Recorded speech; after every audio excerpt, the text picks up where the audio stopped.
கரூர் துயர சம்பவம் தொடர்பாக கைது செய்யப்பட்ட தாவேக நிர்வாகிகள் நீதிமன்றத்தில் ஆஜர்படுத்தப்பட இருக்கிறார்கள். கூடுதல் தகவல்களை வழங்குவதற்காக செய்தியாளர் இஸ்லாம் இணைக்கிறார். விவரங்கள் இஸ்லாம். கடந்த சனிக்கிழமை கரூர் மாவட்டம் வேலுசாமிபுரத்தில் தாவேகாவுடைய பிரச்சாரம் நடைபெற்றுச்சு. அந்த பிரச்சாரத்தில் அக்கட்சியினுடைய தலைவர் விஜய் கலந்து கொண்டு பிரச்சாரத்தில் ஈடுபட்டார். அப்பொழுது ஏற்பட்ட கூட்ட நெரிசலில் சுமார் 41 பேர் உயிரிழந்திருக்காங்க. 110 பேர் சிகிச்சை பெற்று வந்த நிலையில் அதில் 51 பேர் சிகிச்சை முடிந்து வீடு திரும்பியிருக்காங்க. மீதமுள்ளவர்கள் அரசு மற்றும் தனியார் மருத்துவமனைகளில் சிகிச்சை பெற்று வராங்க.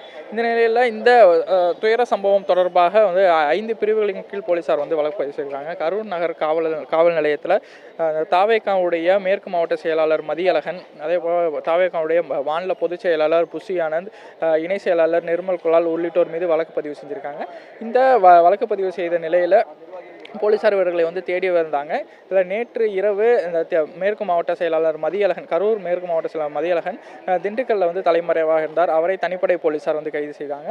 அதே போல் தாவேகாவுடைய நிர்வாகி பவுன்ராஜ் என்பவரை இன்று காலை போலீசார் கைது செய்து கரூர் நகர காவல் நிலையத்தில் வைத்து அவர்களிடம் விசாரணை மேற்கொண்டாங்க.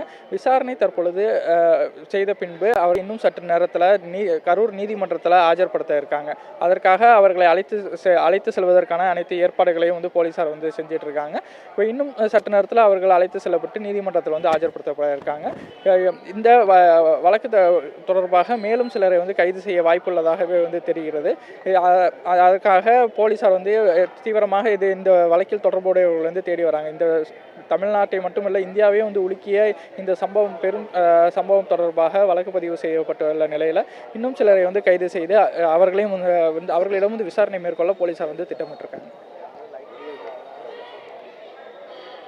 கரூர் துயர சம்பவம் தொடர்பாக கைது செய்யப்பட்ட தாவேக நிர்வாகிகள் இருவரும் இன்னும் சற்று நேரத்தில் நீதிமன்றத்தில் ஆஜர்படுத்தப்பட இருக்கிறார்கள். விவரங்களுக்கு நன்றி இஸ்லாம். உடனுக்குடன் செய்திகளை தெரிந்து கொள்ள சன் நியூஸ் பெல் ஐகானை கிளிக் பண்ணுங்க.